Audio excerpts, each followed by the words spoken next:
સાવરકુંડલામાં અષાઢી બીજનું દિવ્ય મહોત્સવ સંપન્ન હજારો ભાવિ ભક્તો ભક્તિ રસમાં તરબોળ થયા છે। સાવરકુંડલાના ધર્મ અને ભક્તિનો સંગમ સમા પવિત્ર અષાઢી બીજના પાવન પર્વ નિમિત્તે સાવરકુંડલા નગરમાં ભવ્ય અને દિવ્ય મહોત્સવનું આયોજન કરવામાં આવ્યું છે, જે અત્યંત ભક્તિમય અને શાંતિપૂર્ણ માહોલમાં સંપન્ન થયો છે। બાબા રામદેવ યુવક મંડળ દ્વારા આયોજિત અષાઢી બીજ ઉત્સવમાં હજારોની સંખ્યામાં ભાવિ ભક્તો ઉમટી પડ્યા હતા। સમગ્ર વાતાવરણ ધાર્મિક ઉલ્લાસથી ગુંજી ઉઠ્યું છે। સાવરકુંડલા ખાતે આવેલા સુપ્રસિદ્ધ રામદેવ પીર મંદિર યોજેલા ભવ્ય ઉત્સવમાં અનેકવિધ ધાર્મિક કાર્યક્રમનું આયોજન કરવામાં આવ્યું છે। અષાઢી બીજની ભવ્ય ઉજવણીના ભાગરૂપે રામા મંડળનું ભવ્ય આખ્યાન યોજાયું હતું, જેમાં કલાકારોએ જીવંત પાત્રો દ્વારા ધાર્મિક પ્રસંગોને રજૂ કરી ભાવિકોને મંત્રમુગ્ધ કર્યા છે। આ ઉપરાંત ભવ્ય શોભાયાત્રા પણ કાઢવામાં આવી હતી, જેમાં ધર્મપ્રેમી જનતાની મોટી સંખ્યામાં જોડાઈ ભક્તિમય વાતાવરણને વધુ પ્રફુલ્લિત કર્યું છે।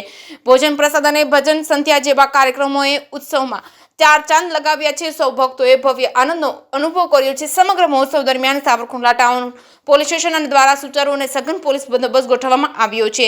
શાંતિપૂર્ણ કાર્યક્રમ પૂર્ણ થયો હતો। જે કેસવી ગુજરાતી સાથે યોગેશ સુનરકટ, સાવરકુંડલા।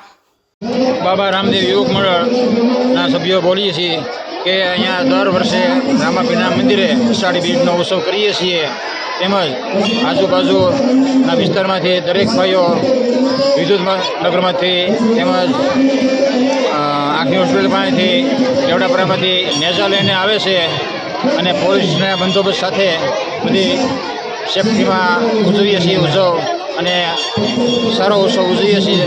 દર વર્ષે આવું નવું કરીએ છીએ પીર બાપાની મહેરબાનીથી। આજ રોજ અષાઢી બીજ નિમિત્તે ઘોઘરિયાણી રોડ સાવરકુંડલા ખાતે રામદેવ પીર બાપાના મંદિરે અષાઢી બીજનું ભવ્યથી અતિ ભવ્ય આયોજન ગોઠવેલું છે। દર વર્ષે 12 બીજના ધણીની બીજ અમે આ રીતે જ ઉજવીએ છીએ અને 5થી 6 જગ્યાએથી રામાપીર બાપાના નેજા ચડે છે અને અમારું કેવડાપરા યુવક મંડળ માલધારી ચોક આ સર્વના સાથથી અમારા મંદિરનું કાર્ય સિદ્ધ અને સારી રીતે ચાલે છે અને સૌ ભાવિક ભક્તોને જય રામાપીર, જય અલગગઢ। અષાઢી બીજની ઉજવણી કરવી છે રામદેવ પીર માતાના મંદિરે। ભાવજનો ભક્તજનો ઘણા બધા આવે છે આજુબાજુના વિસ્તારના।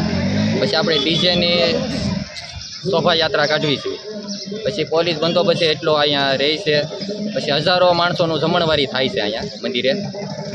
પછી આજુબાજુના વિસ્તારોના ઘણા બધા આવે છે, સાથ સહકાર ઘણા બધા આપે છે અહીંયા।